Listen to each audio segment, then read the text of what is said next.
बाबा जी की प्यारी सात संगत जी, राधा स्वामी जी। आज हम आपको जो साखी सुनाने जा रहे हैं वह गुरु की दया मेर से एक भरी हुई साखी है। इस साखी से बहुत कुछ सीखने को मिलेगा। कृपया इसे अंत तक अवश्य सुने। एक बार एक बुजुर्ग सेवादार था। वह गुरु घर में आकर बहुत सेवा करता था।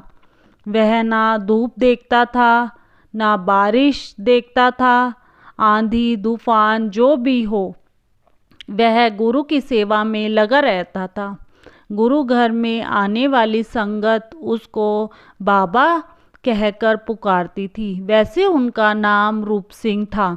बाबा रूप सिंह ने अपने गुरु अंगद देव जी की बहुत सेवा की। ना दिन देखा ना रात देखी, जो गुरु ने कहा हुक्म मानकर पूरा कर लिया। वह अपने गुरु के लिए खाना बनाना, उनका कमरा साफ करना, उनके कपड़े धोना, उनके हर जगह आने जाने का ध्यान रखना। कई सालों तक बहुत सेवा की। गुरु अंगद देव जी ने बाबा रूप सिंह की सेवा से प्रसन्न होकर एक दिन बाबा रूप सिंह को कहा, मांगो जो मांगना है। रूप सिंह जी बोले, गुरुदेव जी, आपने मुझे तो बिना मांगे ही सब कुछ दे दिया है। मुझे आपसे मांगने की कभी ज़रूरत ही नहीं पड़ी। मुझे तो मांगना ही नहीं आता। गुरु अंगद देव जी के बहुत कहने पर रूप सिंह जी बोले, गुरु जी, आप मुझे एक दिन का वक्त दो। घर वालों से पूछकर मैं आपको कल बताता हूँ।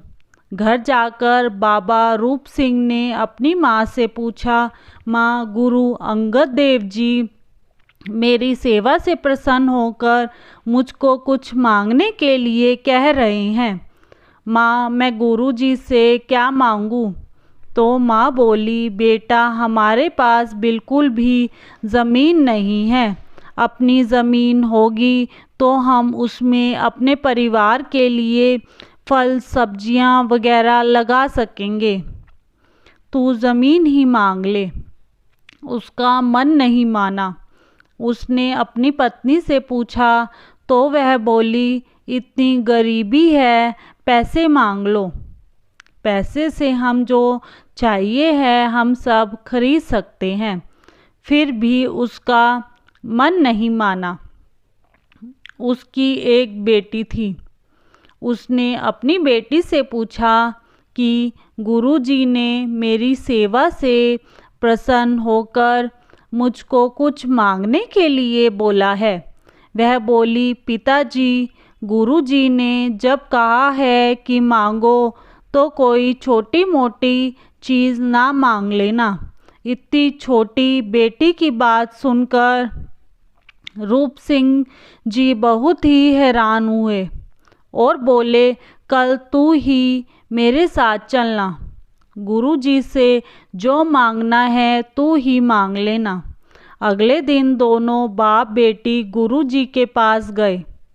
रूप सिंह जी बोले, गुरुदेव, मेरी बेटी मेरी जगह पर आपसे कुछ मांगेगी। इतनी छोटी होने के बावजूद भी उस नन्ही बेटी ने गुरु से कहा, गुरुदेव, मुझे कुछ नहीं चाहिए।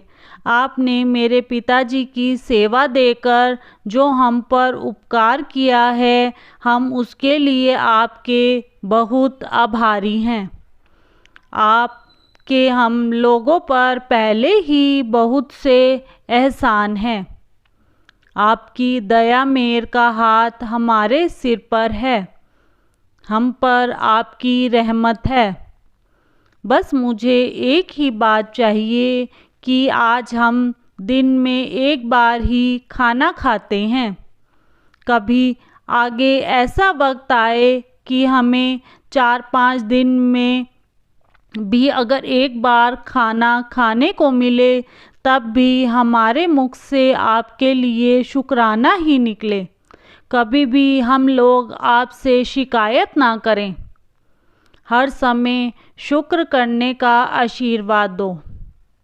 इस बात से गुरु अंगद देव जी इतने प्रसन्न हुए और बोले, जा बेटा, अब तुम्हारे घर के भंडार कभी खाली नहीं होंगे, सदा भरे ही रहेंगे। तुम क्या, तुम्हारे घर पर जो भी आएगा वह भी कभी बिना खाए नहीं जाएगा और ना ही कभी खाली हाथ जाएगा। गुरु अंगद देव जी बोले, रूप सिंह जी, आपकी बेटी तो बहुत समझदार है, उसने बिना कुछ मांगे ही सब कुछ मांग लिया। यह है शुक्र करने का फल। सदा उस कुल मालिक का शुक्र करते रहें और बाबा जी से खुशियाँ पाते रहें। इसी के साथ एक और साखी है। एक मजदूर गांव से नया दिल्ली शहर में आया। वहाँ पर एक छोटा सा किराए का मकान लिया। अपनी पत्नी और बच्चों को घर में छोड़कर काम की तलाश में निकला। पूरा दिन काम की तलाश में घूमता रहा, लेकिन उसको कहीं भी काम नहीं मिला। एक जगह गुरुद्वारे में सेवा चल रही थी। उसने कुछ लड़कों को काम करते देखा तो उनसे पूछा, भाई, क्या मैं भी यहाँ पर काम कर सकता हूँ? लड़कों ने कहा, हाँ भाई, ज़रूर कर सकते हो। मज़दूर बोला, तुम्हारे मालिक कहाँ हैं? मैं उनसे मिलकर बात कर लेता हूँ। लड़कों को शरारत सूझी, बोले, मालिक बाहर गया है, तुम बस काम पर लग जाओ। हम मालिक को बता देंगे कि आप आज से काम पर लगे हो। मज़दूर बहुत खुश हुआ और काम करने लगा। वह रोज़ सुबह सबसे पहले काम पर आ जाता था और शाम को सबके जाने के बाद जाता था। पूरी मेहनत और लगन से काम करता था। ऐसे काम करते करते एक सप्ताह निकल गया। मज़दूर ने फिर लड़कों से पूछा, भाई, मालिक कब आएंगे? लड़कों ने फिर अगले सप्ताह कह दिया। फिर से सप्ताह निकल गया। मज़दूर लड़कों से बोला, भाई, आज तो घर पर खाने को कुछ भी नहीं बचा। मेरी पत्नी बोली, कुछ पैसे लाओगे तभी खाना बनेगा। आप मुझे मालिक से मिलवा दो। लड़कों ने बात अगले दिन तक टाल दी, मगर मज़दूर के जाते ही उन्हें अपनी गलती का एहसास होने लगा और उन्होंने आखिर फैसला किया कि वह मज़दूर को सब कुछ सच बता देंगे कि यह गुरुद्वारे की सेवा है, यहाँ तो कोई मालिक नहीं है, यह तो हम अपने गुरु महाराज जी की सेवा कर रहे हैं। अगले दिन मज़दूर आया तो सभी लड़कों के चेहरे उतरे थे। वह लड़के बोले, अंकल जी, आप हमें माफ़ कर दो, हम अब तक आपसे मजाक कर रहे थे। और उन्होंने सारी बात सच सच बता दी। मज़दूर हंसा और बोला, भाई, मजाक तो आप लोग अब कर रहे हो, हमारे मालिक तो सचमुच बहुत अच्छे आदमी हैं। वह कल दोपहर को हमारे घर आए थे। मेरी पत्नी को 1 महीने की पगार और 15 दिनों का राशन देकर गए हैं। कौन मालिक एक मज़दूर को घर पर पगार देने जाता है, राशन देता है? सचमुच हमारे मालिक बहुत अच्छे हैं। और फिर अपने काम पर मेहनत से जुट गया।